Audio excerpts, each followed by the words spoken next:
everyone, I'm Emma. Like, share, and subscribe now. Hey, I'm Jackson. Let's continue today's topic.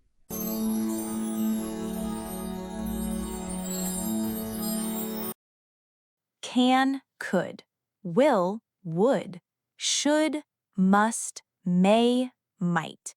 8 words, 8 modal verbs. And I bet right now you are not sure when to use which one. Am I right? If yes, tap the like button right now, because in the next few minutes, we are going to show you the one simple pattern that makes all 8 modal verbs make complete sense. No rules to memorize, no grammar textbook, just one pattern. Let's go. Welcome to Simple English Talks. And yes, we just asked you to like the video before we even started teaching. Here's why. This topic has confused English learners for decades. Decades! And nobody ever showed the simple pattern behind it until today. So if you are ready to finally understand modal verbs, you are in exactly the right place. By the end of this episode, you will know the one pattern that connects all 8 modal verbs, exactly when to use each one with real everyday examples, and how to sound natural and confident when you use them. Stay with us. This is the modal verbs lesson you always needed. Quick question. Which modal verb confuses you the most? Might? Write it in the comments right now. One word, that is all. We will explain every single one today. And subscribe to Simple English Talks. New lessons every week. Okay, let's show you the pattern. Here is the one pattern. Are you ready? Write this down. Every single modal verb answers one of 2 questions. Question 1, how certain are you? Question 2, how polite or formal do you want to be? That is it. That is the whole pattern. Every time you need a modal verb, ask yourself those 2 questions, and the right modal verb will appear. Let me show you what I mean. Imagine you look outside and the sky is dark. You want to say something about rain. If you are 100% certain, you say will. It will rain today. Certain, no doubt. If you are about 70% sure, you say should. It should rain later, probably. If you are 50-50, you say may or might. It may rain. It might rain. Possible, but not sure. One situation, 3 different modal verbs, 3 different levels of certainty. Can you feel how that works? The situation is the same, possible rain, but your certainty level changes the modal verb. This is the certainty scale. Will is at the top, 100%. Should is next, about 70%. May and might are in the middle, about 50%. And could is even lower, maybe 30%, a smaller possibility. It could rain means I am not very sure, but there is a small chance. Say this out loud right now. Think of something you are planning to do this week. Say it 4 ways. I will go to the gym. Certain. I should go to the gym. Probably.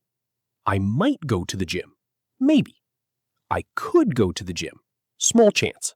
Say all 4. Did you feel the certainty level drop each time?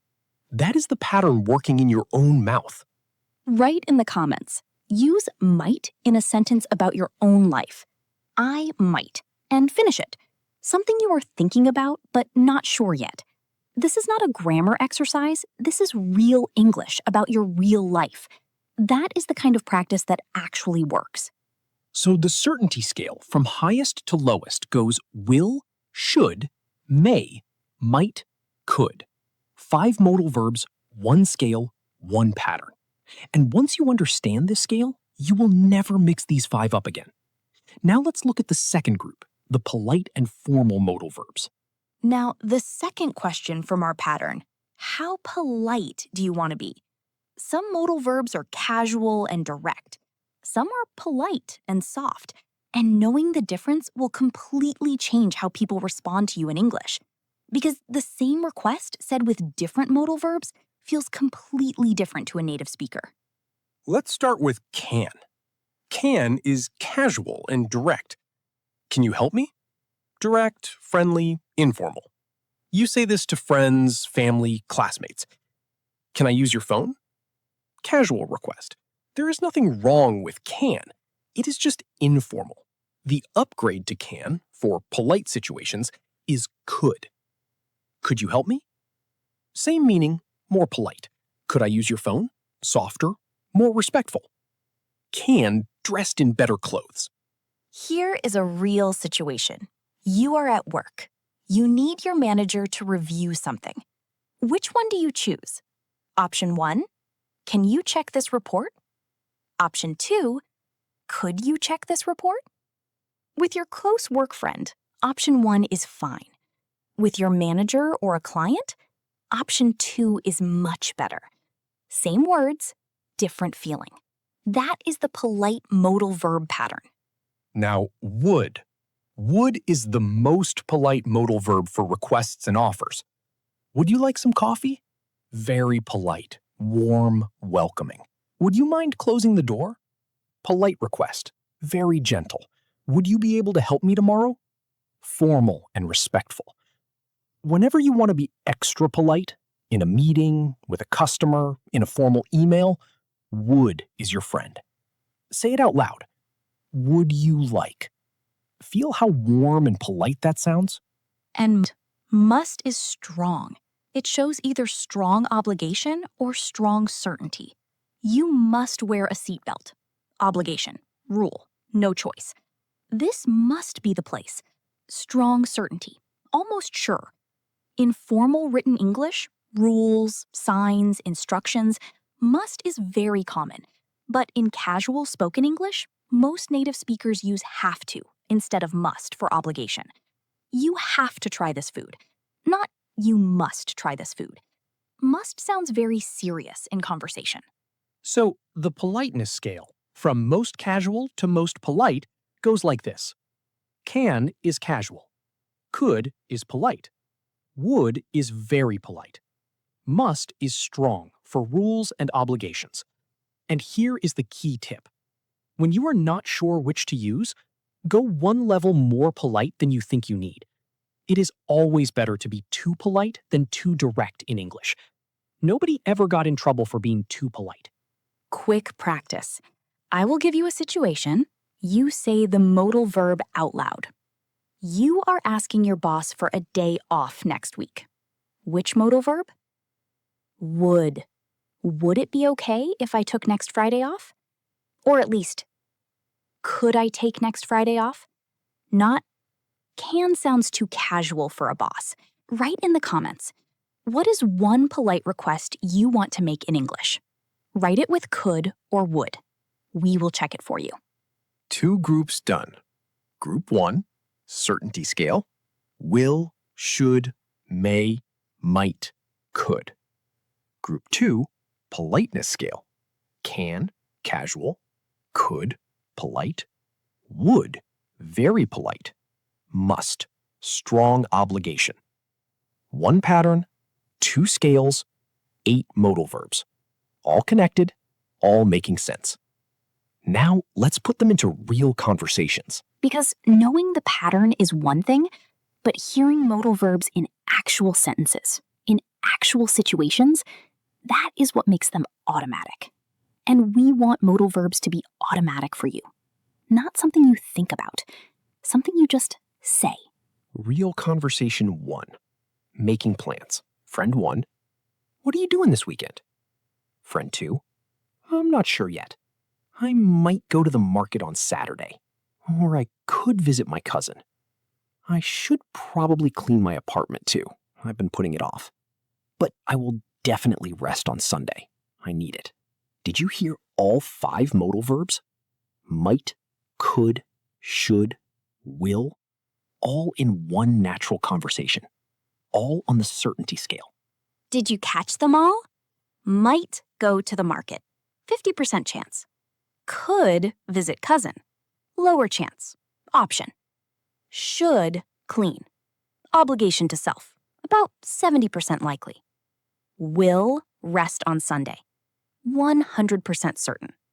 That is how native speakers actually talk. They move up and down the certainty scale without thinking about it. And now you can too. Real conversation 2. At work, making a polite request. Employee. Excuse me, could I speak with you for a moment? I was wondering if you would be able to give me some feedback on my presentation. I can come back later if now is not a good time. Manager. Of course, you can come in now. I must say, your work this week has been excellent. Notice, could for the employee's polite request, would for the formal question, can for the casual offer, must for strong feeling. Say this phrase out loud right now. Could you give me a moment?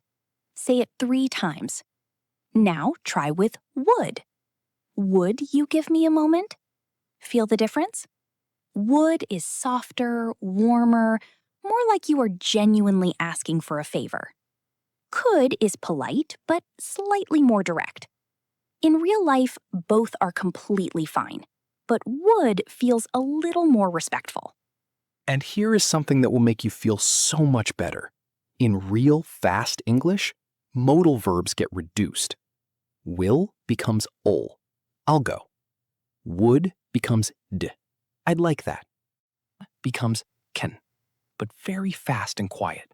Could and should keep their full form but get spoken quickly. When you hear, I would like. When you hear, she'll be there, she will be there. Knowing this makes listening to real English so much easier. Your practice challenge.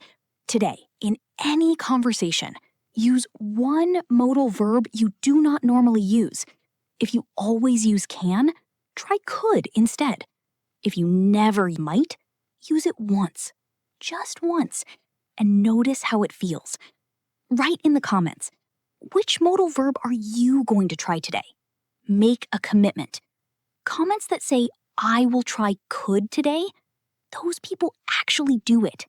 First, use the certainty scale for predictions and possibilities. Second, use the politeness scale for requests and offers. Third, know the short forms.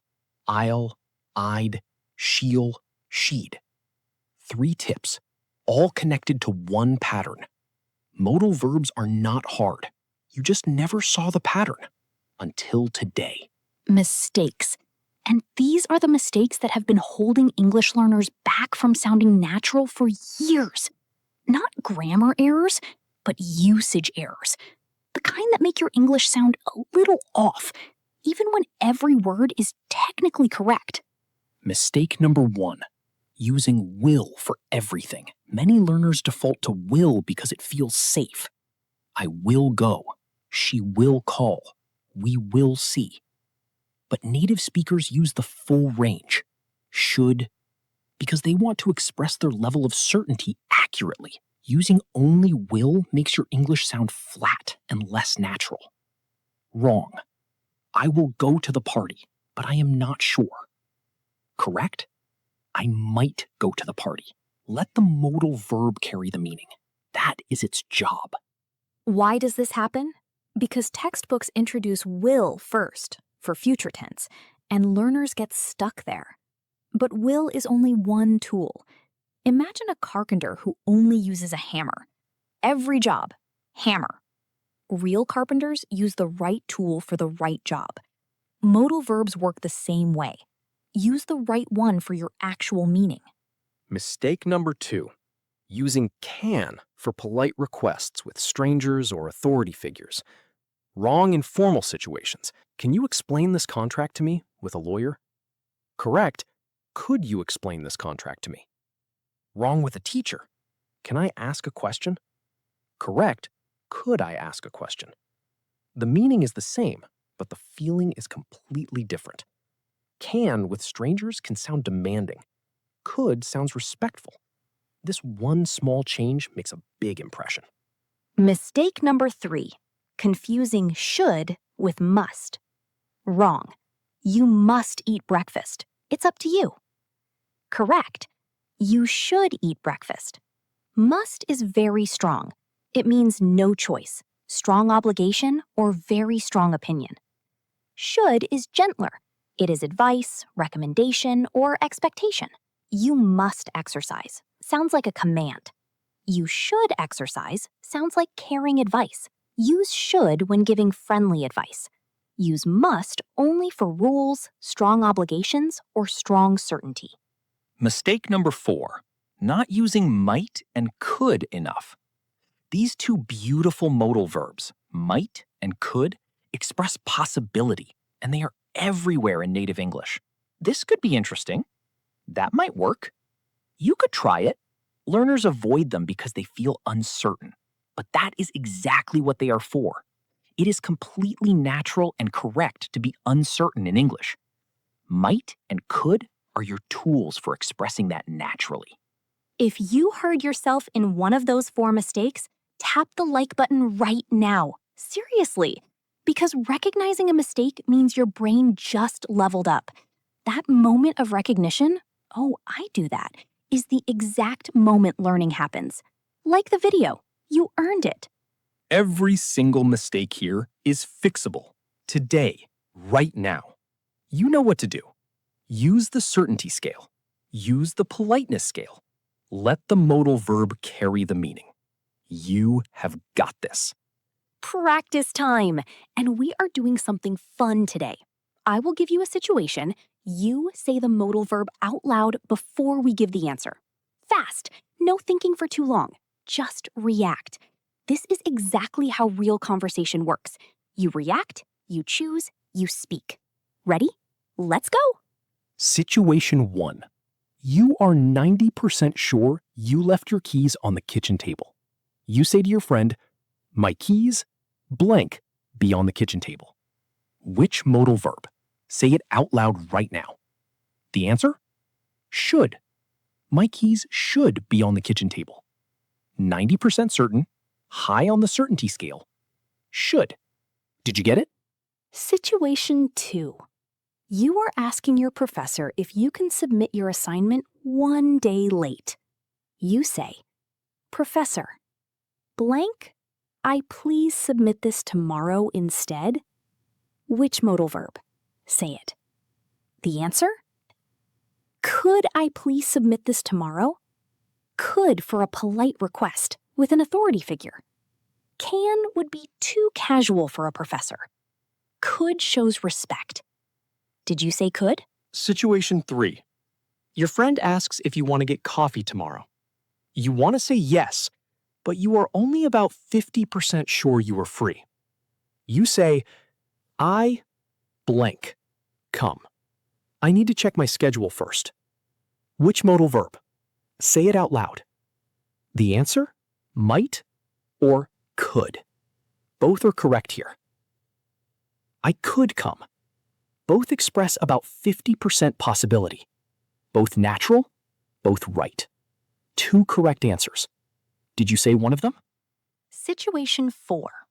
You are a manager, and you want to strongly recommend that your team member takes a training course. You say, "I really think you blank take this course. It will really help your career." Which modal verb? The answer? Should. I really think you should take this course. Strong advice. About 80% recommendation level. Should.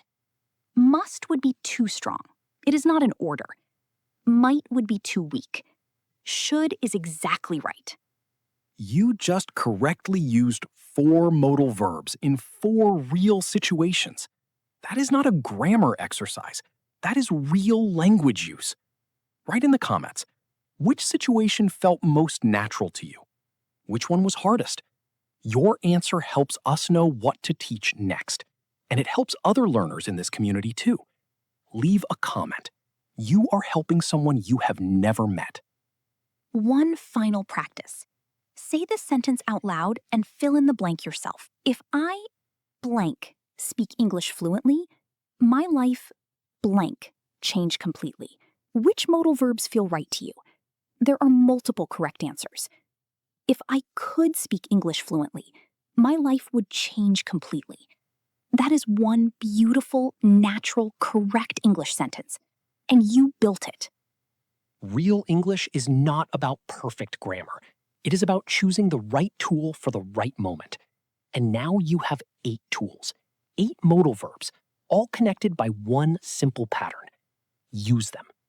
What an episode! I genuinely hope that something clicked for you today, because modal verbs have confused English learners for so long. And the reason they are confusing is that nobody ever showed the simple pattern underneath them. Today, you saw the pattern. And once you see it, you cannot unsee it. Modal verbs will never be the same for you again. Let's review the 3 big things from today. Number 1, the one pattern. Every modal verb answers either how certain are you or how polite do you want to be. That is the whole system. Number 2, the certainty scale. Will at the top, 100%. Should, about 70%. May and might, 50%. Could, lower possibility. Number 3, the politeness scale. Can is casual, could is polite, would is very polite, must is strong obligation. You now have something that most English learners spend years trying to figure out. One clear pattern, 2 simple scales, 8 modal verbs, all making sense, all connected. And the only thing left to do is use them in your next conversation, in your next message, in your next English moment. Use the pattern. Trust it. It works. Here is your reflection question. Which modal verb are you going to use more starting today? Which one have you been avoiding because it felt confusing? Write it in the comments. And write one sentence using it about your own life. That one sentence, written right now, is worth more than an hour of study. Do it. We are reading every single comment. And if this video finally made modal verbs make sense for you, please like it right now. That tells YouTube to show this video to more English learners who are struggling with the same thing. You could help someone you have never met just by tapping that button.